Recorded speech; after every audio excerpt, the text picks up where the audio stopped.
Channel. तो आज है हमारा डे 8 हमारी सीरीज का एंड हम लोग अपना लाइफ प्रोसेसेस चैप्टर कंप्लीट करेंगे which is the last chapter of a term 1 syllabus. So let's start our chapter without wasting any more time. तो हमारा लाइफ प्रोसेसेस चैप्टर शुरू करने से पहले हम लोग देखते हैं कि हमारे पास क्या क्वेश्चन बायोलॉजिस्ट ने रखा था। तो हमारे पास फर्स्ट क्वेश्चन आया कि हम क्या कैरेक्टरिस्टिक को यूज करें ताकि वो हमारी लाइफ को डिफाइन कर सके।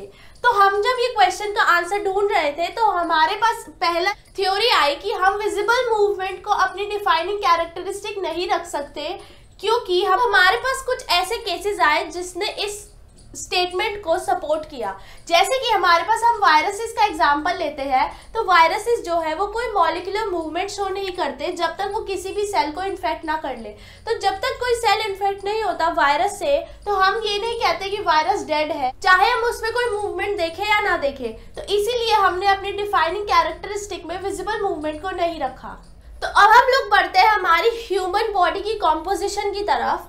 तो ह्यूमन बॉडी की कॉम्पोजिशन में हमें पता है that our body consist of tissues and tissues के अंदर सेल्स होते हैं। तो सेल्स जो होते हैं उनके अंदर कुछ स्मॉल कंपोनेंट्स होते हैं। तो ये हमारी चेन होती है हमारी कॉम्पोजिशन की कि tissues contain cells and cells contain small components. अगर इस सीक्वेंस का ऑर्डर ब्रेक हो जाए तो हमें कुछ ऐसे प्रोसेसेस चाहिए होंगे ताकि वो इन्हें कंटिन्यूसली मेंटेन कर सके एंड हमारा जो ऑर्डर है वो डिस्टर्ब ना हो। तो इसीलिए जो प्रोसेसेस की जरूरत होती है हम उन्हें लाइफ प्रोसेसेस का नेम देते हैं। तो अब हमारा मेन चैप्टर शुरू होता है। तो लाइफ प्रोसेसेस क्या होते हैं जो प्रिवेंट करते हैं डैमेज को। लाइफ प्रोसेसेस की ये एडवांटेज है that life processes prevent any damage to our body and कोई भी ब्रेकेज होती है तो लाइफ प्रोसेसेस एक्चुअली कैसे डिफाइन करेंगे हम। तो life processes are the processes which together perform this maintaining job. तो ये जो मेंटेनेंस की जॉब है हमारी बॉडी की, ये हमारे लाइफ प्रोसेसेस करते हैं। तो हमारे लाइफ प्रोसेसेस जो है वो 4 टाइप्स के होते हैं। First is nutrition, second is respiration, third is transportation and fourth is excretion. तो अब हम इस चैप्टर में हमारे इन चारों टाइप ऑफ लाइफ प्रोसेसेस को डिटेल में स्टडी करेंगे। तो हमें पहले इनकी डिफाइनिंग कैरेक्टरिस्टिक ले लेते हैं कि हम इन्हें कैसे कहते हैं कि ये हमारा लाइफ प्रोसेसेस का पार्ट है। तो फर्स्ट जो हमारा प्रोसेस है दैट इज न्यूट्रिशन। तो न्यूट्रिशन क्या होता है? It is the process of transfer of food source for energy. तो हमारी बॉडी को एनर्जी चाहिए होती है कोई भी काम करने के लिए, तो वो एनर्जी कौन प्रोवाइड करता है? फूड प्रोवाइड करता है। एंड वो फूड जो सोर्स होता है हमारा वो किस टाइप का होगा? वो कार्बन बेस्ड होगा, क्योंकि जो हमारी लाइफ है अर्थ के ऊपर वो कार्बन बेस्ड मॉलिक्यूल्स के ऊपर डिपेंडेंट है। इसीलिए हम हमेशा अपने कार्बन बेस्ड सोर्स को लेते हैं अपने बॉडी को एनर्जी प्रोवाइड करने के लिए। तो अब ये जो फूड सोर्स होता है इसके ट्रांसफर को हम कहते हैं nutrition process. So what is nutrition? Nutrition is the process of transfer of food source to our body for the energy. तो अब हम बढ़ते हैं हमारे सेकेंड प्रोसेस की तरफ विच इज रेस्पिरेशन। तो ये जो हमारे लाइफ प्रोसेसेस है ये एक दूसरे से लिंक्ड है, तो you need to make a link between all these processes so that you can relate them with each other. तो हमारा जो सेकेंड प्रोसेस है दैट इज रेस्पिरेशन।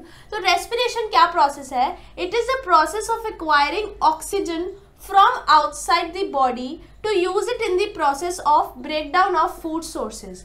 तो इसका मीनिंग क्या हुआ कि हमारा रेस्पिरेशन वो प्रोसेस है कि जो हमें हेल्प करता है हमारे एटमॉस्फेयर से ऑक्सीजन को हमारी बॉडी में ट्रांसफर करने के लिए, ताकि वो हमारे फूड सोर्स जो हमने न्यूट्रिशन प्रोसेस के थ्रू लिए हैं उनको ब्रेकडाउन में हेल्प करे। एंड वो ब्रेकडाउन किस लिए नेसेसरी है? ताकि जो हमारी सेल्यूलर नीड्स है बॉडी की वो कंप्लीट हो सके। तो ये हो गया हमारा रेस्पिरेशन प्रोसेस। तो अब आते हैं हमारे रेस्पिरेशन प्रोसेस में ही single celled and multi molecular cells. तो हमने अपने सिंगल सेल्ड और मल्टी मॉलिक्यूलर सेल्स को कंपेयर किया है। तो सिंगल सेल मॉलिक्यूल्स जो होते हैं उनको कोई स्पेसिफिक ऑर्गन नहीं चाहिए होता बॉडी में, क्योंकि उनकी जो बॉडी होती है वो डायरेक्ट कॉन्टैक्ट में होती है विद द एनवायरनमेंट। तो ये हो गया हमारे सिंगल सेल्ड मॉलिक्यूल्स। अब हमारे जो मल्टी मॉलिक्यूलर सेल्स हैं उनमें हमें स्पेशल ऑर्गन्स चाहिए होते हैं बिकॉज उनकी बॉडी बहुत कॉम्प्लेक्स तरीके से फॉर्म हुई होती है। इसीलिए हमारे पास कुछ ऐसे ऑर्गन्स होने चाहिए ताकि हमारे जो डिफरेंट प्रोसेसेस चाहिए बॉडी को वो कंप्लीट कर सके। Second point is that simple diffusion can not meet the requirements of multimolecular organism. इसीलिए सिंपल डिफ्यूजन होती है सिंगल सेल्ड में, क्योंकि उसकी बॉडी बहुत ही सिंपल तरीके से फॉर्म हुई होती है, व्हेयरएज हमारा जो मल्टीमोलिकुलर ऑर्गेनिज्म होता है उसकी बॉडी कॉम्प्लेक्सिटी से फॉर्म हुई होती है, इसीलिए हमें स्पेशल ऑर्गन्स चाहिए होते हैं। तो ये बात हो गई हमारे सिंगल सेल्ड एंड मल्टीमोलिकुलर सेल्स की। अब हमारा जो थर्ड प्रोसेस आता है दैट इज ट्रांसपोर्टेशन। तो रेस्पिरेशन के बाद हमें ट्रांसपोर्टेशन चाहिए। तो रेस्पिरेशन में हमने जो हमारे फूड सोर्सेज को ब्रेक डाउन किया था फॉर सेल्यूलर नीड्स, तो वो एक कन्फाइंड पोजीशन पर ही होता है, एक पर्टिकुलर पोजीशन पे ही होता है। तो अब हमारे जो बाकी सेल्स होते हैं बॉडी के अंदर, उनको भी ये फूड सोर्सेज चाहिए होते हैं, इसीलिए हमें ट्रांसपोर्टेशन प्रोसेस चाहिए ताकि जो हमारा फूड है एंड ऑक्सीजन है हम उसे एक प्लेस से दूसरी प्लेस तक कैरी कर सके। So this carrying food and oxygen to other places is called the transportation process. अब हमारा last process that is a fourth process जो है एक्सक्रीशन। तो अब हमारा न्यूट्रिशन है, हमने बॉडी में फूड सोर्स डाला। सेकेंडली हमने ऑक्सीजन की हेल्प से हमारे फूड सोर्स को ब्रेक करा ताकि जो हमारी सेलुलर नीड्स है वो कंप्लीटली फुलफिल हो सके। थर्ड हमारा जो था ट्रांसपोर्टेशन प्रोसेस की हमारी बॉडी में जितने भी सेल्स हैं, ऑर्गन्स हैं, उन सबको वो सारी सेल फूड सोर्स मिल सके, इसीलिए हम वो ट्रांसपोर्टेशन प्रोसेस रखते हैं। Fourth one is excretion. तो जो जो हमारे बाय प्रोडक्ट्स और द वेस्ट प्रोडक्ट्स फॉर्म हुए हैं उन्हें रिमूव करने हैं हमें बॉडी से, क्यों हमारी बॉडी के लिए टॉक्सिक हो सकते हैं, इसीलिए वी नीड अ प्रोसेस और a system to remove all the waste products produced in the above 3 processes. तो जो ट्रांसपोर्टेशन होता है वो हमारे यूजफुल जो प्रोडक्ट्स होते हैं उन्हें हमारे सेल्स से कैरी अवे करता है ताकि वो यूजफुल प्रोडक्ट्स ना हमारे एक्सक्रीट हो जाए इस प्रोसेस की मदद से। तो ये हो गए हमारे चारों लाइफ प्रोसेसेस। अब हम इन्हें डिटेल में स्टडी करेंगे। तो आप लोगों ने देखा होगा कि एक लिंक फॉर्म हुई है दैट फर्स्ट हम अपनी बॉडी में फूड सोर्स डालते हैं, सेकेंड हम उसे ब्रेक करते हैं, देन ब्रेक करने के बाद हम ट्रांसपोर्ट करते हैं, ट्रांसपोर्ट करने के बाद हम उसे एक्सक्रीट कर देते हैं जो हमारा वेस्ट प्रोडक्ट होगा। So this is our chain जो हमें इस चैप्टर की समरी की तरह याद रखनी है ताकि हम कुछ कंफ्यूजन ना हो। तो अब बढ़ते हैं हम हमारे फर्स्ट प्रोसेस की तरफ विच इज न्यूट्रिशन। तो न्यूट्रिशन मैंने आपको बताया था कि हमारी बॉडी को जब एनर्जी चाहिए होती है तो वो फूड सोर्स की मदद से लेता है एंड उस प्रोसेस को हम बोलते हैं न्यूट्रिशन। तो हम अपने फूड सोर्सेस को डिवाइड करा है 2 टाइप्स में, ऑटोट्रोफ्स एंड हेटेरोट्रोफ्स। तो जो हमारे ऑटोट्रोफ्स होते हैं वो अपने फूड मटेरियल को सिंपल फॉर्म में ही ऑब्टेन रखते हैं। तो वो अपने सिंपल फूड मटेरियल को किस सोर्स से लेते हैं, वो अपने इनऑर्गेनिक सोर्सेज की मदद से अपने सिंपल फूड मटेरियल को ऑब्टेन करते हैं एंड जो उनका फूड मटेरियल होता है वो कार्बन डाइऑक्साइड एंड वाटर की फॉर्म में अवेलेबल है उनके पास। तो ये कार्बन डाइऑक्साइड एंड वाटर की फॉर्म में जो उनके पास सोर्सेज अवेलेबल है उन्हें यूज कैसे करेंगे, तो वो यूज करते हैं उन्हें फोटोसिंथेसिस मेथड की फॉर्म में। तो हम लोगों को पता है कि फोटोसिंथेसिस जो होता है वो कार्बन डाइऑक्साइड एंड वाटर को यूज करके अपने कार्बोहाइड्रेट की फॉर्मेशन करता है, जिसकी हम डिटेल स्टडी हमारे नेक्स्ट सेक्शन में करेंगे जो इस फूड सोर्स के बाद है। तो हम लोगों का फोर्थ पॉइंट आता है कि हम लोग अपने आउटसाइड सोर्स से ऑब्टेन करते हैं जो ऑटोट्रोफ्स होते हैं, लेकिन अगर वो जो सोर्सेज है उनके अगर वो तभी के तभी यूज नहीं कर रहे हैं तो वो उन्हें स्टोर कर लेते हैं एंड वो उन्हें स्टोर करते हैं स्टार्च की फॉर्म में ताकि वो उस एनर्जी को फ्यूचर नीड के लिए यूज कर सके। तो हम लोगों ने देखा कि कार्बन डाइऑक्साइड एंड वाटर को सनलाइट एंड क्लोरोफिल की प्रेजेंस में हमारा कार्बोहाइड्रेट फॉर्म होता है, और जो कार्बोहाइड्रेट फॉर्म होता है अगर वो ऑटोट्रोफ्स यूज नहीं करते हैं उसी वक्त तो वो स्टार्च की फॉर्मेशन करते हैं जो कि उनका स्टोर हाउस होता है इस एनर्जी का। एंड सिमिलरली ह्यूमंस में भी हमारे स्टोर हाउस होता है जिसे हम ग्लाइकोजन कहते हैं। तो ग्लाइकोजन की फॉर्म में हम अपनी जो एनर्जी है उसे स्टोर रखते हैं। तो ये क्वेश्चन आ सकता है कि जो ऑटोट्रोफ्स होते हैं वो अपनी एनर्जी को किस स्टोर हाउस की फॉर्म में रखते हैं, that is starch, and humans glycogen की फॉर्म में। तो अब हमारा जो हेटेरोट्रोफ्स कैटेगरी है अब हम हेटेरोट्रोफ्स कैटेगरी पढ़ते हैं। हेटेरोट्रोफ्स कैटेगरी में वो कॉम्प्लेक्स सब्सटेंसेस ऑब्टेन करते हैं एंड उन्हें ब्रेक करते हैं सिंपल सब्सटेंसेस में। तो हमने जैसे कि ऑटोट्रोफ्स में पढ़ा था कि ऑटोट्रोफ्स में सिंपल ही फूड मटेरियल ऑब्टेन होता है, तो उन्हें ब्रेक करने की ज़रूरत नहीं होती, तो उन्हें एडिशनल प्रोसेसिंग की नीड नहीं है। लेकिन हमारा जो हेटेरोट्रोफ्स है उसमें कॉम्प्लेक्स सब्सटेंस की तरह फॉर्म में ऑब्टेन होता है एंड हमें उसे ब्रेक करके सिंपल फॉर्म में करना होता है ताकि हमारा जो प्रोसेस है वो इजी हो जाए। सेकेंड पॉइंट इज कि जो हमारे कॉम्प्लेक्स सब्सटेंस को हम सिंपल सब्सटेंस में ब्रेक करते हैं वो किसकी मदद से करते हैं, वो हम बायो कैटलिस्ट की मदद से करते हैं एंड बायो कैटलिस्ट को हम लोग एंजाइम्स कहते हैं। तो आप लोगों को ये पॉइंट याद होना चाहिए एंजाइम्स का, क्योंकि इस चैप्टर में से हमारे काफ़ी सारे एमसीक्यू फॉर्म हो सकते हैं। तो इस चैप्टर के हर पॉइंट को आप लोगों को अपनी नोटबुक में नोट डाउन करना है एंड उसे याद करना है। तो अब बढ़ते हैं हमारे थर्ड पॉइंट की तरफ कि थर्ड में हमारा लिखा है कि जो हेटेरोट्रोफ्स होते हैं वो ऑटोट्रोफ्स पे डिपेंडेंट होते हैं, या तो डायरेक्टली या फिर इनडायरेक्टली। डायरेक्टली कैसे प्रेजेंट होंगे, तो जो हमारे हर्बीवोर्स होते हैं दैट इज जो सिर्फ फूड बेस्ड फूड ही ऑब्टेन करते हैं, उन वो लोग डायरेक्टली डिपेंडेंट होते हैं ऑटोट्रोफ्स पे, वेयर एज जो हमारे इनडायरेक्टली डिपेंडेंट एनिमल्स है या फिर ऑर्गेनिजम्स है वो लोग हो गए जो हमारे कार्निवोर्स की कैटेगरी में आते हैं, because they are dependent on herbivores which are directly dependent on autotrophs. तो वो इनडायरेक्ट रिलेशन फॉर्म हो जाता है हमारे कार्निवोर्स एंड ऑटोट्रोफ्स के बीच में। अब हमारा फोर्थ पॉइंट आता है कि जो हम न्यूट्रिशन ऑब्टेन करते हैं वो किस फॉर्म में ऑब्टेन करते हैं। तो जो हमारा फॉर्म ऑफ न्यूट्रिशन होता है वो टाइप पे, वो ऑब्टेन कैसे हुआ है उस पे एंड अवेलेबिलिटी पे डिपेंड करता है। तो हमें ये याद रखना है कि जो हमारा फूड सोर्स है या फॉर्म ऑफ न्यूट्रिशन है वो हम किस वे में ऑब्टेन कर रहे हैं, क्या टाइप है उसका एंड उसकी अवेलेबिलिटी कैसी है नेचर में, उसके ऊपर डिपेंड करता है कि हम कौन सा न्यूट्रिशन ऑब्टेन करेंगे। हमारा नेक्स्ट पॉइंट आता है कि अगर हमारे पास ग्रास है और ग्रास जो है वो स्टेशनरी है, वेयर एज जो डियर होगा वो मोबाइल होगा, तो ये डिपेंड करता है कि हमारा टाइप कैसा हुआ। तो इसमें ये एग्जांपल्स है हमारे कि हमारे टाइप्स कैसे हो सकते हैं। तो जिनका टाइप ग्रास होता है वो दैट मीन्स उनका जो सोर्स है वो स्टेशनरी है, वेयर एज जो कार्निवोर्स हो गए, या हम एग्जाम्पल लेते हैं लायंस का, तो जो लायंस हो गए they are dependent on deer. तो डियर जो है उनका वो मोबाइल सोर्स है। तो ये बताता है कि हमारे या तो स्टेशनरी या फिर मोबाइल टाइप हो सकता है हमारे सोर्सेज का। नेक्स्ट पॉइंट आता है कि हम जितने भी हमारे ऑर्गेनिजम्स हैं वो different strategies and methods obtain करते हैं अपने न्यूट्रिशन को फुलफिल करने के लिए। नेक्स्ट पॉइंट आता है कि हमारे पास 2 टाइप्स ऑफ कैटेगरीज और है, कार्निवोर्स हर्बीवोर्स की जगह, या फिर जो इनडायरेक्टली एंड डायरेक्टली डिपेंडेंट है। तो हमारी नेक्स्ट कैटेगरी है फंजाई। तो जो फंजाई होते हैं वो ऐसे ऑर्गेनिजम्स होते हैं जो अपने फूड सोर्स को बाहर ही ब्रेक कर लेते हैं and then they obtain it. तो ये हमें पता होना चाहिए, ये क्वेश्चन भी फॉर्म हो सकता है that which organisms break their food outside and then obtain it, so these are called fungi. And next category is parasites. तो जो पैरासाइट्स होते हैं वो ह्यूमन बॉडी या फिर किसी ऑर्गेनिज्म के ऊपर डिपेंडेंट होते हैं विदाउट हार्मिंग देम, एंड इनके एग्जांपल्स भी बहुत इंपॉर्टेंट हैं जो आपको याद होने चाहिए। फर्स्ट वन इज कसकटा, जिसे हम अमर बेल भी कहते हैं। तो हमें इसका अदर नेम भी याद होना चाहिए बिकॉज इस बार एमसीक्यूज है, तो एज आई ऑलवेज से कि इंपॉर्टेंट होते हैं small small points. Next example is leeches and tapeworms. तो ये हमारे एग्जाम्पल्स हो गए पैरासाइट्स के। तो आप लोगों को ये सारे एग्जाम्पल्स याद होने चाहिए, वेयर एज हमें हमारे हर एक पॉइंट को भी अच्छी तरीके से याद रखना है ताकि हमारा जो बेस है इस चैप्टर का वो अच्छी तरीके से फॉर्म हो।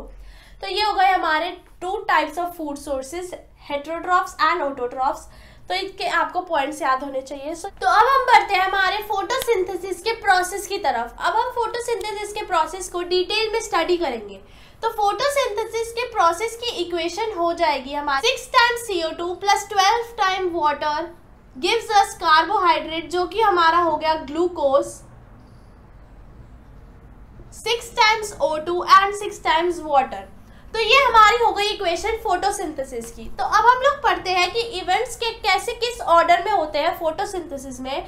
तो हमारा फर्स्ट इवेंट जो होगा आप लोगों को इसी ऑर्डर में याद रखने हैं ये इवेंट्स, बिकॉज हमें इन्हें अरेंज करने के लिए भी आ सकते हैं एमसीक्यूज में। तो हमारा फर्स्ट इवेंट जो हो गया कि फर्स्टली जो क्लोरोफिल प्रेजेंट होता है हमारे लीफ के सरफेस के ऊपर वो एब्जॉर्प्शन करता है लाइट एनर्जी की। तो ये लाइट एनर्जी एब्जॉर्ब कहाँ से होती है कि जो हमारा सन होता है उसकी जो एनर्जी आती है हमारे पास सनलाइट, उसको एब्जॉर्ब करता है क्लोरोफिल।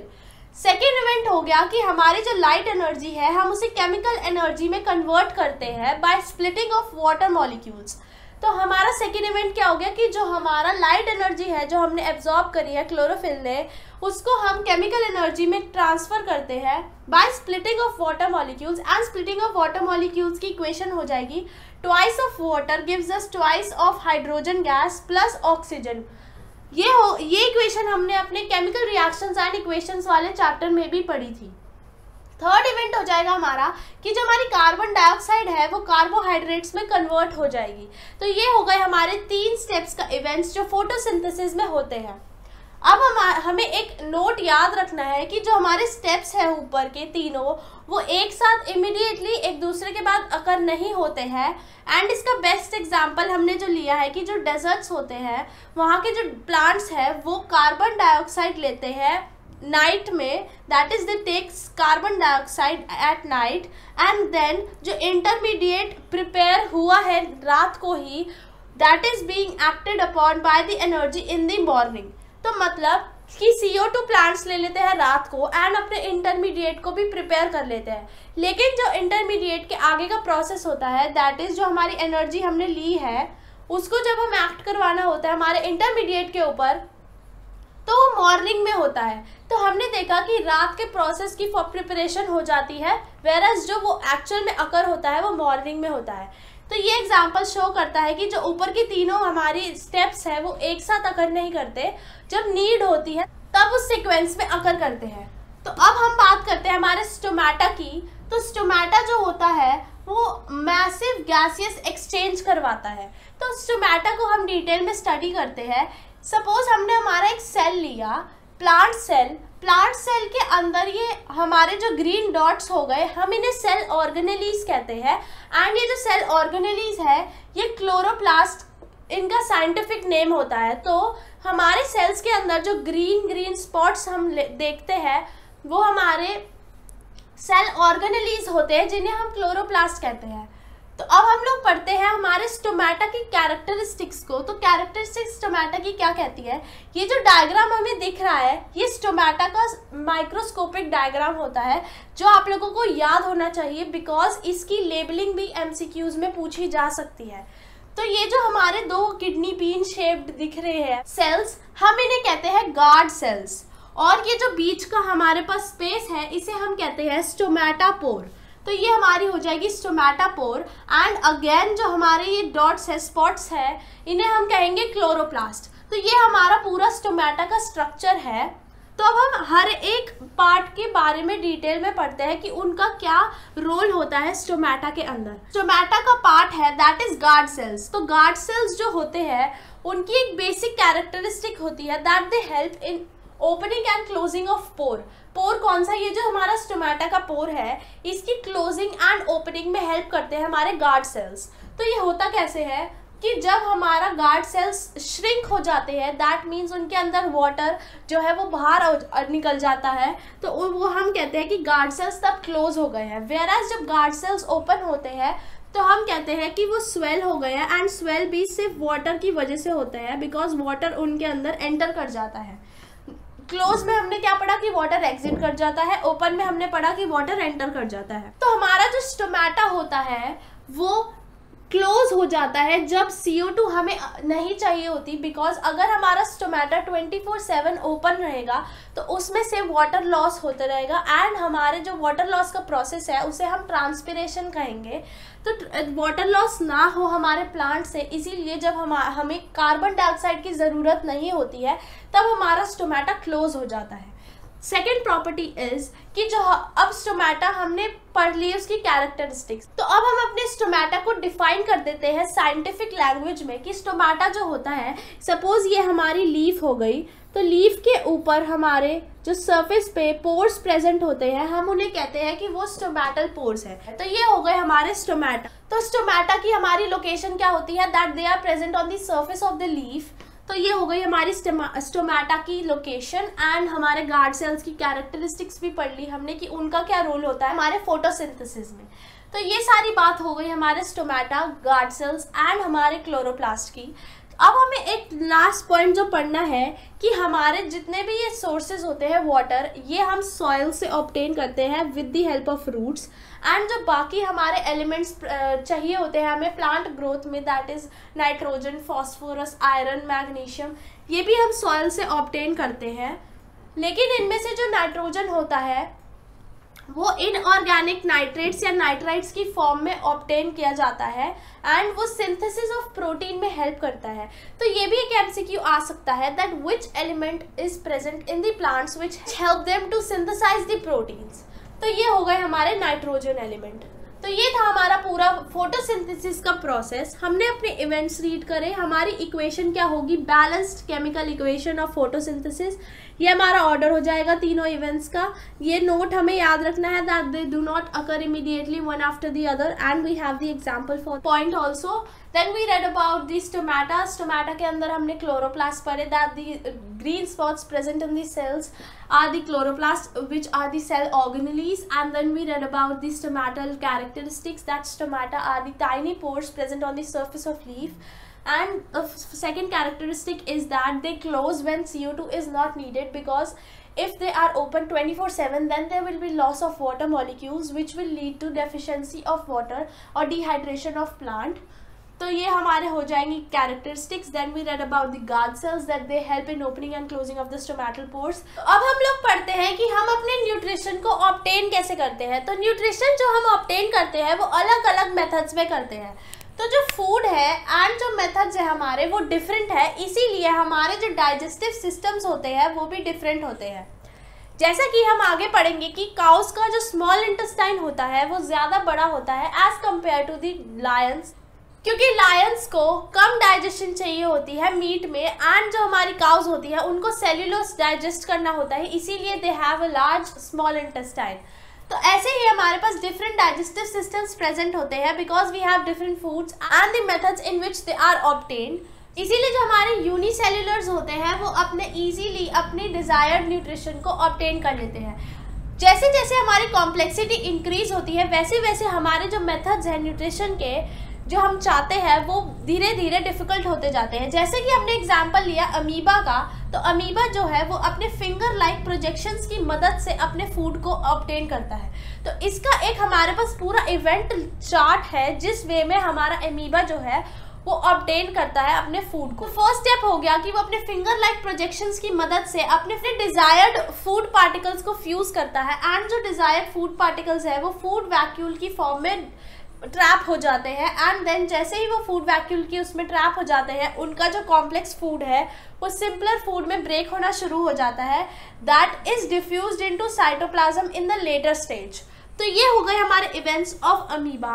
जैसे कि हमने इसे डायग्रामेटिक रिप्रेजेंटेशन भी दी है कि ये हमारा अमीबा हो गया, इसके सेंटर पे इसका न्यूक्लियस, एंड ये जो बाहर है दैट्स द फूड। तो ये क्या करता है, ये अपने धीरे धीरे फिंगर लाइक प्रोजेक्शंस एक्सपैंड करना शुरू करता है। ये जो इसकी फिंगर लाइक प्रोजेक्शंस है हम इसे स्यूडोपोडिया कहते हैं। So you should remember the name of its finger like projections. तो जैसे जैसे वो अपनी एक्सपैंड करता है वो एक फूड वैक्यूल फॉर्म कर लेता है जिसके अंदर हमारा इसका फूड पार्टिकल ट्रैप हो जाता है, एंड देन वो ब्रेक होकर उसके अंदर ही डिसॉल्व हो जाता है। तो जो इसका वेस्ट प्रोडक्ट होगा वो इजीली अपने डिफ्यूजन के मेथड से वो बाहर की तरफ उसे एलिमिनेट कर देता है। हमारे पास एक और एग्जांपल है ऑफ पैरामीशियम। तो पैरामीशियम के पास एक स्पेसिफिक स्पॉट होता है जहां पर ये अपने फूड पार्टिकल को रखता है, एंड ये जो फूड पार्टिकल इस स्पेसिफिक स्पॉट पे कैसे जाता है with the help of the movement of seal. तो पैरामीशियम में एक सीलिया होता है जो कि हेल्प करता है फूड पार्टिकल को उस स्पेसिफिक स्पॉट पे पहुंचाने के लिए। So it's the movement of seal which helps the particle to reach at the specific spot. तो अब हमारी बारी आती है, हमने एक एक्सपेरिमेंट्स परफॉर्म किए थे 2, जिसकी मदद से हमें पता लगा था कि starch is important for plant and the photosynthesis process. And जो हमारा सेकेंड एलिमेंट है दैट इज कार्बन डाइऑक्साइड, ये भी इंपॉर्टेंट है हमारे फोटोसिंथेसिस के मेथड के लिए। तो ये कैसे हमने जस्टिफाई किया था कि ये दोनों इंपॉर्टेंट है, तो हमने एक एक्सपेरिमेंट किया। फर्स्ट एक्सपेरिमेंट में हमें जिसमें देखना था कि starch is important for photosynthesis, उसमें हमने एक प्लांट लिया एंड देन हमने उस प्लांट को डार्क रूम में रख दिया 3 डेज के लिए। आफ्टर दैट 3 डेज के बाद हमने 6 आवर्स के लिए उसी सेम प्लांट को सनलाइट में रख दिया। सनलाइट में रखने के बाद 6 आवर्स के बाद हमारा जो थर्ड स्टेप था कि हमने जो लीफ थी उस प्लांट की उसको बॉइलिंग वाटर में डाल दिया। बॉइलिंग वाटर में डालने के बाद उसी सेम लीफ को हमने अल्कोहल के सोल्यूशन में डिप करा and then we boil that solution until the alcohol starts boiling. फिर बॉयल होने के बाद जो हमारे पास लीफ थी हमने उसे आयोडीन सोल्यूशन में डाला, that is dilute iodine solution. तो उस सोल्यूशन में डालने के बाद हमें पता लगा कि जो जो लीफ के ग्रीन पार्ट्स थे, अब हमें पता है, हमने क्लास 9 में पढ़ा था कि जो ग्रीन पार्ट्स होते हैं लीफ के वो क्लोरोफिल कंटेन करते हैं, इसीलिए जो ग्रीन पार्ट है हमारे लीफ का वो ब्लू कलर में टर्न हो जाएगा। देन इट विल प्रूव कि हमारा जो स्टार्च है that is important for photosynthesis. तो ये हमें याद रखना है that green part will only conduct the method of photosynthesis. अब जो हमारा सेकेंड एक्सपेरिमेंट था ऑफ कार्बन डाइऑक्साइड, उसमें हम सेम था that we took 2 pots in different bell jars and एक बेल जार में हमने पोटेशियम हाइड्रोक्साइड रख दिया। एंड हमें पता है कि पोटेशियम हाइड्रोक्साइड जो है वो गुड एब्जॉर्बिंग एजेंट है ऑफ कार्बन डाइऑक्साइड, तो वो बहुत अच्छी तरीके से कार्बन डाइऑक्साइड को एब्जॉर्ब करता है। एंड वो भी इसलिए क्योंकि जो हमारा पोटेशियम हाइड्रोक्साइड है वो हाईली रिएक्टिव है, इसीलिए वो CO2 के साथ रिएक्ट करेगा। तो हमने जो हमारे ये जार्स है इसको 3 डेज के लिए डार्क में रख दिया एंड देन 2 आवर्स के लिए सनलाइट में रखा। तो सनलाइट में रखने के बाद हमने दोनों प्लांट्स की एक एक लीफ ली and then we conduct our experiment. हमने क्या करा, हमने देखा कि जो प्लांट हमने पोटेशियम हाइड्रोक्साइड की प्रेजेंस में रखा था वो हमारा कंडक्ट नहीं करेगा फोटोसिंथेसिस, वेयर एज जो हमारा सेकेंड जार था जिसमें हमने सिर्फ सिंगल पॉट रखा था उसकी leaf will conduct photosynthesis. Because first jar में जिसमें हमने पोटेशियम हाइड्रोक्साइड रखा है उसमें कार्बन डाइऑक्साइड की प्रेजेंस नहीं है, क्योंकि मैंने अभी बोला कि पोटेशियम हाइड्रोक्साइड हाईली रिएक्टिव होता है, तो वो CO2 को एब्जॉर्ब कर लेता है, जिसकी वजह से दोनों के बीच में रिएक्शन आता है potassium hydroxide plus carbon dioxide, जो हमें देता है पोटेशियम कार्बोनेट एंड वाटर की प्रेजेंस। तो ये हमारी इक्वेशन हो जाएगी इस एक्सपेरिमेंट की। तो हमें पता लगा कि फर्स्ट जार में तो कार्बन डाइऑक्साइड की अवेलेबिलिटी ही नहीं है, तो अवेलेबल नहीं है CO2, तो फोटोसिंथेसिस कंडक्ट नहीं कर रहा। तो हमारे पास कंक्लूजन पहुंचा कि CO2 is important for the method of photosynthesis. तो इन दोनों एक्सपेरिमेंट से हमने पढ़ा कि हमारे लिए starch and CO2 are important components in the process of photosynthesis. अब बारी आती है हमारे ह्यूमन के डाइजेस्टिव सिस्टम की। तो ये डायग्रामेटिक रिप्रेजेंटेशन में मैं आपको ह्यूमन डाइजेस्टिव सिस्टम समझाऊंगी एंड आई होप कि आप लोग भी अपनी बुक के डायग्राम में ऐसे ही लेबलिंग कर ले ताकि आप लोगों के लिए इजी हो जाए एग्जाम्स के वक्त रिवाइज करने के लिए। So let's start our digestive system. तो जो हमारी नोज एंड माउथ के कैनाल है they meet and form oesophagus, जिसे हम एलिमेंट्री कैनाल भी कहते हैं। तो हमारी कैसे स्टार्ट होता है कि माउथ में हमारे सलाइवरी ग्लैंड्स होते हैं जो कि सलाइवा प्रोड्यूस करते हैं। तो जो सलाइवा प्रोड्यूस होता है उसमें हमारे पास सलाइवरी अमाइलेज जो एक एंजाइम है which helps in converting starch to simple sugar. तो ये हमारा फर्स्ट पॉइंट हो गया कि हमारे माउथ में सलाइवरी ग्लैंड्स प्रेजेंट होते हैं जो सलाइवा प्रोड्यूस करते हैं एंड जो सलाइवरी अमाइलेज प्रेजेंट होता है as a enzyme in saliva वो स्टार्च को सिंपल शुगर में कन्वर्ट करता है। एंड जो हमारे टीथ होते हैं वो फूड पार्टिकल्स को क्रश करते हैं and with the help of tongue they helps in mixing process. तो ऐसे हमारे फूड पार्टिकल्स जो है वो ईसोफेगस ट्यूब में जाना शुरू करते हैं। हमारे माउथ को बकल कैविटी भी कहते हैं। ये आप लोगों को सारे नेम्स याद होने चाहिए that mouth is also known as buccal cavity, oesophagus is also known as alimentary canal. तो ये हमारी जो लॉन्ग ट्यूब हो गई है जिसे हम एलिमेंट्री कैनाल या फिर ईसोफेगस कहते हैं, उसका बेसिक यूज क्या होता है कि जो हमारी एलिमेंट्री कैनाल है उसकी जो लाइनिंग होती है काफी सॉफ्ट होती है और वो अपनी कॉन्ट्रैक्शंस करके हमारे फूड पार्टिकल्स को ईसोफेगस की ट्यूब में जाने में हेल्प करती है। तो ये हमारी एलिमेंट्री कैनाल की lining is soft and it helps in contractions which are known as peristalsis। तो आपको ये contraction movements जो होती है हमारे माउथ में, ईसोफेगस में, ये आपको पता होना चाहिए, हम इन्हें पेरिस्टाल्सिस कहते हैं। तो अब हम आगे बढ़ते हैं कि हमारा फूड पार्टिकल्स ईसोफेगस से जाकर स्टमक में जाता है। तो अब हम स्टमक का यूज करते हैं कि हमारा जो स्टमक है वो एक्सपैंड हो सकता है। जैसे हम उसमें फूड फिल करते हैं तो वो धीरे धीरे एक्सपैंड हो जाता है, and it is also the large organ. Stomach की जो वॉल्स होती है वो डाइजेस्टिव जूसेस की मदद से मिक्सिंग में हेल्प करती है फूड पार्टिकल्स को। तो हमारा फर्स्ट यूज क्या हो गया स्टमक का, that it's muscular walls helps in mixing the food with the help of digestive juices. Second use क्या हो गया कि जो हमारा स्टमक है वो स्फिंक्टर मसल से रेगुलेट होता है। तो हमारा स्टमक किससे रेगुलेट होता है, स्फिंक्टर मसल से। थर्ड पॉइंट इज हमारे स्टमक में गैस्ट्रिक ग्लैंड्स प्रेजेंट होते हैं जो कि HCl that is hydrochloric acid, mucus and pepsin की सिक्रीशन करते हैं। तो अब हम लोग पढ़ते हैं कि HCl का क्या है यूजेस होते हैं हमारे स्टमक में। फर्स्ट यूज होता है कि HCl जो है हमें पता है एसिड है, तो it provides acidic medium. Second is कि जो एसिडिक मीडियम उसने प्रोवाइड करा है वो किस लिए करा है, ताकि जो हमारे एंजाइम पेप्सिन है जो कि गैस्ट्रिक ग्लैंड्स की दूसरी सिक्रीशन है उसके एक्शन में हेल्प कर सके। सो HCl provides acidic medium which helps in the action of enzyme pepsin. Third use हो गया कि जो HCl है वो एसिडिक मीडियम प्रोवाइड करता है to kill harmful bacterias also. तो ये 3 यूजेस आपको HCl के याद होने चाहिए। तो ये हमारे स्टमक के क्या क्या यूजेस हो गए। फर्स्ट कि उसकी मसल्स हमारी मिक्सिंग में हेल्प करती है with the digestive juices. Second उसकी रेगुलेशन स्फिंक्टर मसल से होती है। थर्ड जो गैस्ट्रिक ग्लैंड्स प्रेजेंट होते हैं वो HCl, म्यूकस एंड पेप्सिन की सिक्रीशन करते हैं। थर्ड 3 यूजेस ऑफ HCl होगा कि that provides acidic medium, second the action of enzyme pepsin को इजीली कर देता है वो, एंड थर्ड कि वो हार्मफुल बैक्टीरियाज को किल करने में हेल्प करता है।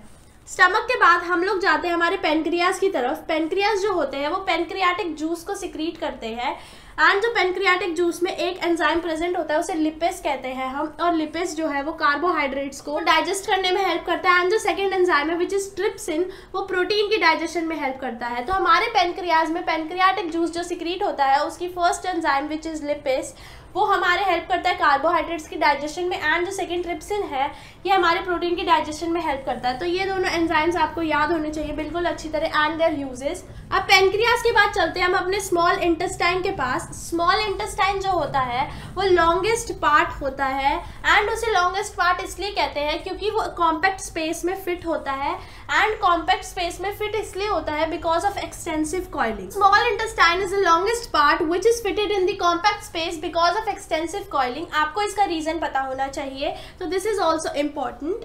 अब हमारे स्मॉल इंटेस्टाइन के हम कुछ पॉइंट्स रीड करेंगे। फर्स्ट पॉइंट इज कि हमारा जो स्मॉल इंटेस्टाइन के अंदर पूरी डाइजेशन होती है, that is small intestine conducts full complete digestion of carbohydrates, proteins and fats. Second point is कि जो स्मॉल इंटेस्टाइन के ग्लैंड्स प्रेजेंट होते हैं वो इंटेस्टाइन जूस सिक्रीट करते हैं जो कि हमारे प्रोटीन्स को अमीनो एसिड्स में कन्वर्ट करते हैं, कार्बोहाइड्रेट्स को ग्लूकोज में कन्वर्ट करते हैं, एंड फैट्स को फैटी एसिड्स एंड ग्लिसरॉल में कन्वर्ट करते हैं। थर्ड पॉइंट आ गया कि जो स्मॉल प्रोजेक्शंस होती है स्मॉल इंटेस्टाइन में जिन्हें हम विलाय कहते हैं वो ब्लड वेसल्स के थ्रू ट्रांसपोर्ट होते हैं, and they increases the surface area of small intestine. तो स्मॉल इंटेस्टाइन का सरफेस एरिया कौन इंक्रीज करता है, विलाय, एंड वो स्मॉल प्रोजेक्शंस होते हैं which are transported by the blood vessels. तो हमारे ये पॉइंट हो गए अभी तक। आगे बढ़ने से पहले लेट्स रिवाइज क्विकली कि हमने क्या पढ़ा। स्टार्टिंग में माउथ से हमारा फूड पार्टिकल्स टीथ च्यू करते हैं, टंग के हेल्प से मिक्सिंग होती है, एंड जो सलाइवा होता है उसमें सलाइवरी अमाइलेज प्रेजेंट है जो कि हमारे स्टार्च को सिंपल शुगर में कन्वर्ट करने में हेल्प करता है। देन हमारा फूड पार्टिकल ईसोफेगस से जाता है। ईसोफेगस जिसे हम एलिमेंट्री कैनाल भी कहते हैं, वो हमारी उसकी जो लाइनिंग होती है वो काफ़ी सॉफ्ट होती है, and it helps in contractions which are called peristalsis. ये इंपॉर्टेंट है, ये याद होना चाहिए। फिर हमारे फूड पार्टिकल्स स्टमक में जाते हैं। स्टमक जो है वो लार्ज ऑर्गन है, एंड वो एक्सपैंड हो जाता है as the food particles enter in it. बाकी जो मस्कुलर वॉल्स है वो मिक्सिंग में हेल्प करती है, रेगुलेटेड होते हैं वो स्फिंक्टर मसल से, एंड जो गैस्ट्रिक ग्लैंड स्टमक में प्रेजेंट होते हैं वो HCl, mucus and pepsin release करते हैं। HCl के ये 3 यूजेस हो गए। अब हमारा नेक्स्ट था पेनक्रियाज। पेनक्रियाज में पेनक्रियाटिक जूसेस की सिक्रीशन होती है जिसमें लिपेस एंड हमने ट्रिप्सिन के बारे में पढ़ा, अब नेक्स्ट बढ़ते हैं स्मॉल इंटेस्टाइन के। हमने कुछ इंपॉर्टेंट पॉइंट्स पढ़े जो कि काफ़ी इंपॉर्टेंट है। फर्स्ट पॉइंट था कि कंप्लीट डाइजेशन स्मॉल इंटेस्टाइन में होती है कार्बोहाइड्रेट्स, प्रोटीन्स एंड फैट्स की। सेकंड, ग्लैंड्स जो होते हैं इंटेस्टाइन जूस सिक्रीट करते हैं स्मॉल इंटेस्टाइन के, जो कि प्रोटीन्स को अमीनो एसिड्स, कार्बोहाइड्रेट्स को ग्लूकोज एंड फैट्स को फैटी एसिड्स एंड ग्लिसरॉल में कन्वर्ट करते हैं। तो ये हो गए हमारे स्मॉल इंटेस्टाइन के पॉइंट्स। अब हम लिवर के बारे में जानते हैं। लिवर जो है वो लार्जेस्ट ग्लैंड होता है हमारी बॉडी का, लार्जेस्ट ग्लैंड नॉट ऑर्गन, इसे हम ग्लैंड के कैटेगरी में फिट करते हैं। तो लिवर जो होता है वो बाइल जूस सिक्रीट करता है जो कि अल्कलाइन मीडियम प्रोवाइड करता है for the pancreatic enzymes to act. तो जो हमारा HCl है उसको बीट करने के लिए जो अल्कलाइन मीडियम प्रोवाइड किया जाता है वो कौन प्रोवाइड करता है? बाइल जूस, जो कि सिक्रीट होता है लिवर से। तो लिवर की सिक्रीशन एंड पैनक्रियास की सिक्रीशन हमारे स्मॉल इंटेस्टाइन में जाती है। तो ये हमारा लिवर जो है वो उसके बाइल जूस हमारा अल्कलाइन मीडियम प्रोवाइड करते हैं। तो ये हमारे हो गया लिवर के बारे में। एंड जो हमारे फैट मॉलिक्यूल्स होते हैं वो लार्ज ग्लोब्यूल्स में प्रेजेंट होते हैं बॉडी में। तो लार्ज ग्लोब्यूल्स की digestion is not possible, so they are converted into small globules with the help of the bile salts which are secreted by liver. तो हमारी ये होती है फैट्स की ऐसे conversion into the small globules. This completes our first half of the digestive system. अब जो हमारे सेकेंड हाफ है विच इज कि जो हमारा अनडाइजेस्टेड फूड होता है वो स्मॉल इंटेस्टाइन से लार्ज इंटेस्टाइन में जाता है। तो लार्ज इंटेस्टाइन में स्मॉल नंबर ऑफ एब्जॉर्प्शन जो बची होती है वो होती है, दैट इज जो उसकी वॉल होती है लार्ज इंटेस्टाइन की, वो वाटर को एब्जॉर्ब करती है। एंड बाकी जो बचा हुआ वाटर के एब्जॉर्ब के बाद भी जो बचा हुआ फूड है उसको हम एक्सक्रीशन कर देते हैं उसकी, because that's the waste products produced in all the processes. तो हमारा लास्ट पार्ट जो है एनस, जो कि एनल स्फिंक्टर से रेगुलेट होता है। ये नेम याद होना चाहिए हमें कि anus is regulated by anal sphincter and वहाँ से हम अपनी एक्सक्रीशन कर देते हैं। So this completes our nutrition process. अब हम लोग अपने नेक्स्ट पार्ट में which is respiration process complete करेंगे। सो आई होप आप लोगों को ये न्यूट्रिशन प्रोसेस अच्छी तरीके से समझ आया होगा। एंड कोई पॉइंट अगर समझ नहीं आया है then go through the video again. And उसके बाद भी अगर स्टिल आपको कुछ डाउट रह जाता है so do tell me in the comment section. So do like, share and subscribe to my channel for further updates. So see you guys in my next video. Until then, take care and do revise all the notes.